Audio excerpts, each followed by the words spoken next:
Hello, and welcome to Critical Base Theory, Episode 2.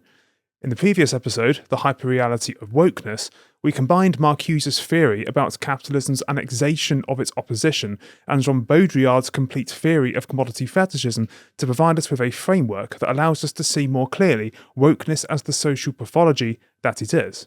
If you haven't checked that out, then you can do so here through the link. But in this episode, we're taking a step back into orthodox Marxism for the purpose of addressing the following question. Who are the bourgeoisie? My ambition in this episode is to show this question to be more important than one might immediately think. So without further ado, let us get to it. The bourgeoisie are historically and unanimously understood as the oppressors, or more specifically, the capitalist class. This pejorative use, however, is actually kind of out of place, because underwriting Marx's philosophy of history is a form of determinism borrowed from his greatest influence, George Wilhelm Friedrich Hegel. To Hegel, history is a social process which unfolds through the supersession of contradictions between ideas.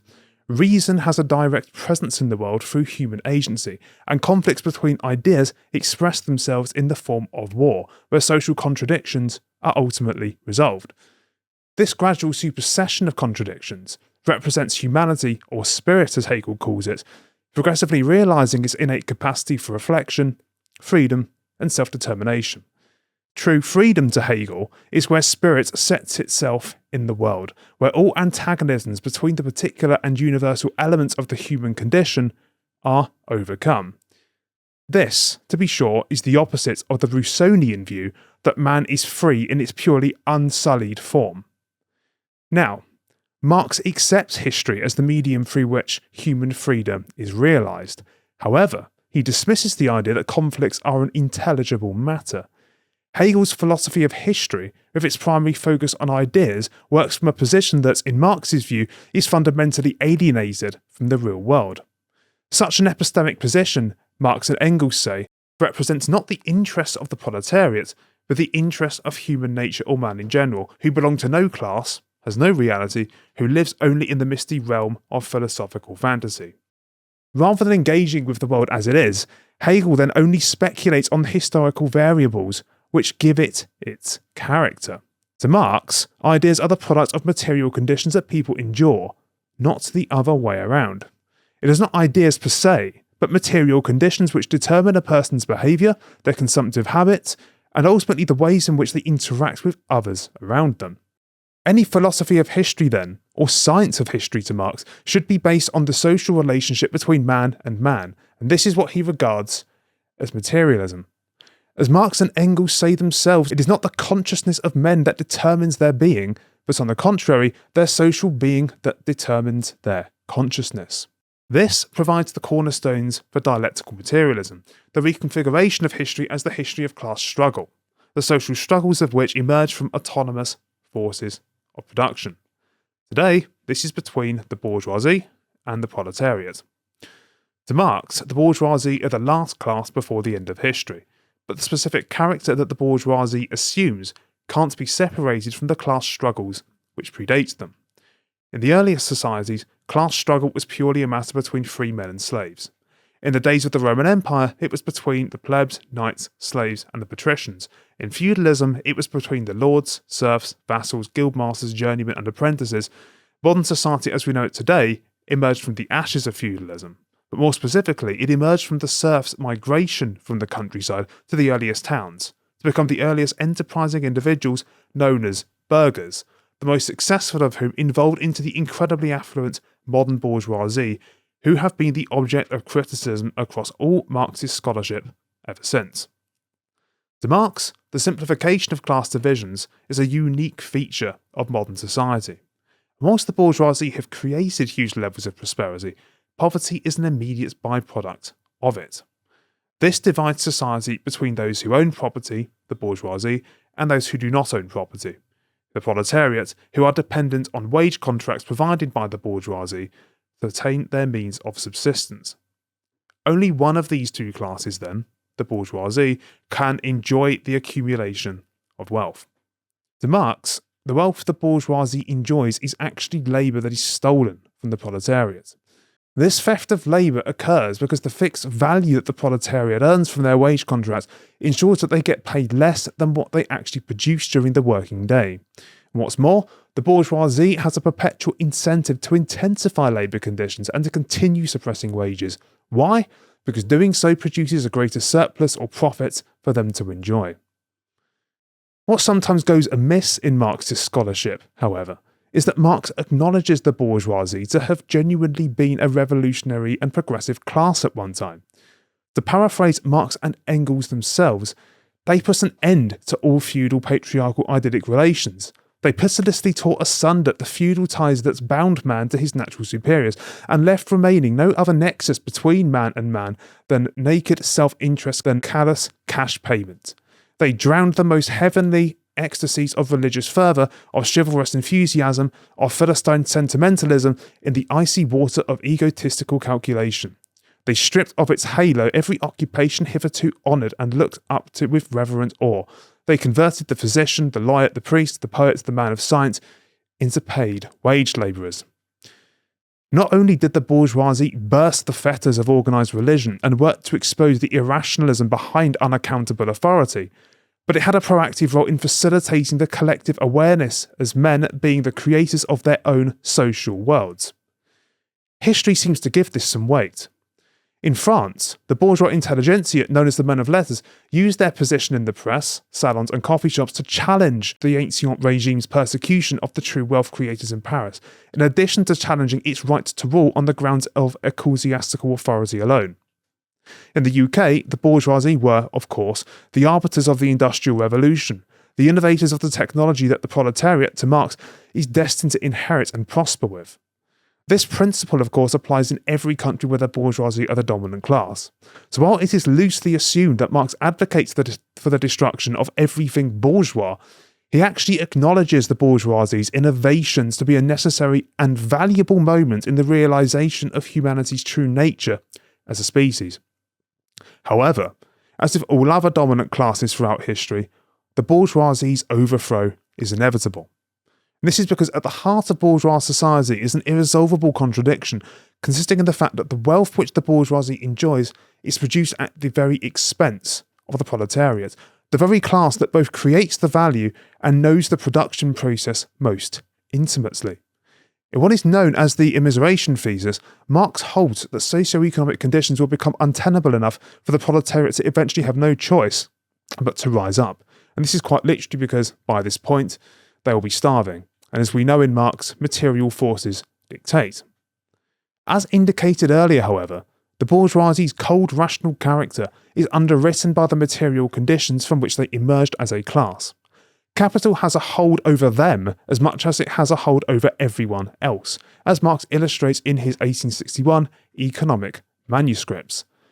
As capitalist, he is capital personified. His soul is the soul of capital. But capital has one single life impulse, the tendency to create value and surplus value, to make its constant factor, the means of production, absorb the greatest possible amount of surplus labour. Capital is dead labour that, vampire-like, only lives by sucking living labour, and lives the more labour it sucks. So capitalism is bad, even for capitalists. But the capitalists themselves cannot know this because they are the benefactors of a system which proactively glosses over its dysfunctionalism. For this reason, it is beyond the scope of the capitalist to resolve capitalism's innate contradictions, and here arises the proletariat's world historical mission, as Vladimir Lenin puts it in State and Revolution. Only the proletariat, by virtue of the economic role it plays in large-scale production, is capable of being the leader of all the working and exploited people, whom the bourgeoisie exploits, oppress and crush, often not less but more than they do the proletarians, but who are incapable of waging an independent struggle for their emancipation. The proletariat then must seize the means of production to prevent capitalism's pending inevitable crisis and replace it with communism, which will allow for the full realisation of humanity's productive potential. Now, you may have noticed that I haven't actually answered the question which I sought to answer at the start, the question of who the bourgeoisie actually are. I've gone as far as explaining what the bourgeoisie is and who they were at Marx's time of writing and before. but I have not made a single assertion on the matter of who they are now. The following quotes from the Communist Manifesto, however, can be read to give us a clue. The bourgeoisie cannot exist without constantly revolutionising the instruments of production, and thereby the relations of production, and with them the whole relations of society. Constant revolutionising of production, uninterrupted disturbance of all social conditions, everlasting uncertainty and agitation distinguished the bourgeois epoch from all earlier ones. All fixed, fast-frozen relations with their train of ancient and venerable prejudices and opinions are swept away. All new-formed ones become antiquated before they can ossify. So, what establishes the bourgeoisie as characteristically unique to other previous class oppressors is its constant updating of the means of production.